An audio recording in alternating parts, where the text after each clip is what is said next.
Thank you, everyone, and thank you, Will, for sharing this beautiful vision with us. So I know it sounds complicated building all these apps, but I'm going to show you how simple it is with Lightning AI. So as William mentioned, this is the new home that we built for Lightning. And with Lightning AI, you'll see a gallery of curated, open-source Lightning apps and components that you can use to extend your research and build end-to-end ML system within minutes.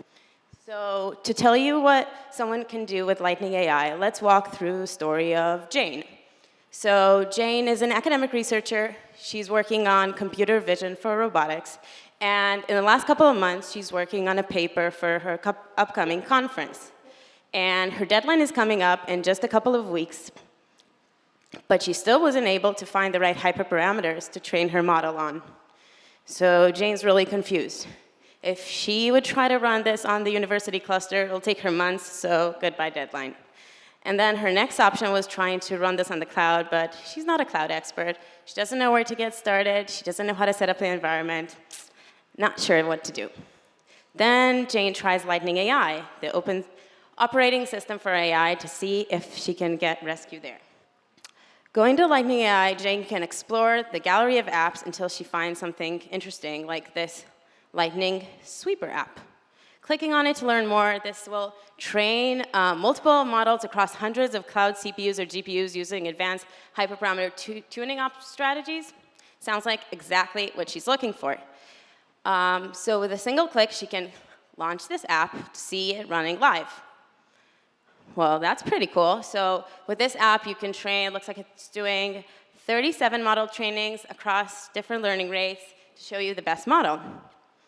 So what will Jane do next? To get her app running, she'll go back to Lightning AI and just click on clone and run. So what this does is kind of like downloading an app to your phone. So this is copying an instance of this app into Jane's account, and in a few moments, she'll have her first app running on the public Lightning Cloud. So just a couple of minutes ago, she had no idea how to set up anything on the cloud. Just a few clicks, she's going to have an app of her own. But remember, this is the app from the gallery. So the next thing that Jane will do after she's seeing this thing running on the cloud will be to click on this code button over there to download the code of this app. It's a simple app.py file. You'll learn a little more about how it's constructed in a few minutes. And then she'll just change the model, find the hyperparameters she wants to sweep on, and with a single CLI command, she can deploy that to the cloud. So fast forward to a couple of minutes later, you can already see that her app is running on the cloud. So with this admin dashboard, you're able to see all the components that are comprised of this app. So you see that every training is starting its own. You can see that some of them are running, some of them are stopped, because the app code can control so you don't have to pay for the hardware that you're not only using. So here it is. She has her first app running on the cloud.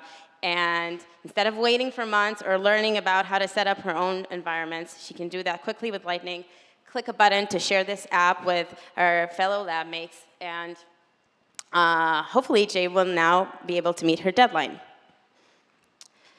So with Lightning, advanced research can become easier to do on the cloud, but what if your work focus is not just on research, but taking models to production? So let's take Juan, for example. So Juan is an ML engineer that's working at a news company, and Juan's manager is asking him to improve the recommendations that they're giving their readers. Juan has dabbled with ML and models here and there, but he's not sure how to set up an entire end-to-end ML system that would work in production.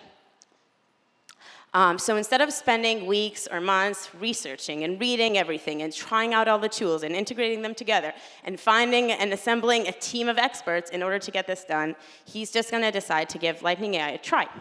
That's when he tries the AI-powered Hacker News. So this app shows you Hacker News stories recommendations based on your favorite Hacker News article. Again, just clicking on launch, he'll be able to see what this app does, or clicking on code, he can just copy. With a couple of CLI commands, he can install it on his own machine, run it locally, and run it on the cloud. But wait, there's one complication. So the data that he's training on is actually private, and his company can't allow it to run on the public cloud. So we actually have a solution for that. So with a couple of clicks, he can add his own cluster and run the data on his own infrastructure simply and securely. And how is that done? Noah will share a little more about that later. You've seen how with Lightning AI, research and ML systems can be easier to run locally or on the cloud. And you can even have your own portfolio of apps that you can share so that others can download the code and play around with this too. And this is essentially why we built this. We wanted the community to have a place where they can discover, get inspired, and build with Lightning together. And so we encourage you to build with it, share and submit apps to the gallery so other people can describe and discover your work too.